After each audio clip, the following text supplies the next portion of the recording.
Emmanuel சேகரனார் நினைவிடத்துல அதிமுகவோட பெரிய தலைவர்கள் யாரோ அஞ்சலி செலுத்தாதது சர்ச்சையை ஏற்படுத்தியிருக்கு.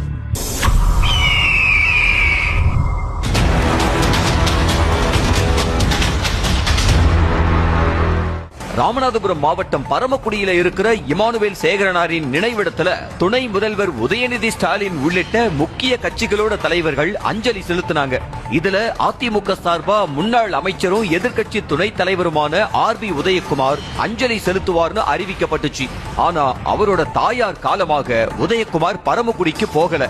இவருக்கு பதிலா அதிமுகவினுடைய பெரிய தலைவர்கள் யாரும் கலந்துக்காம முன்னாள் அமைச்சர் மணிகண்டன் மட்டும் அஞ்சலி செலுத்தினாரு.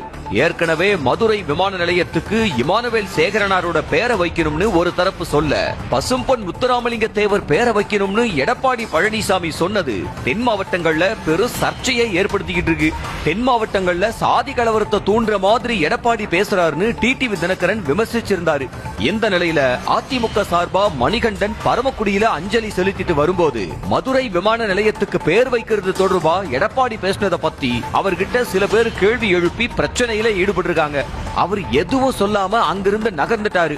எடப்பாடி பழனிசாமி பசும்பொன் தேவர் பேரை விமான நிலையத்துக்கு சூட்டணும்னு சொன்னது ஒரு தரப்பை கோபப்படுத்தி இருக்கிறதுனால அதிமுகவோட பெரிய தலைவர்கள் யாரும் பரமக்குடிக்கு போறதை தவிர்த்துட்டாங்களாம்.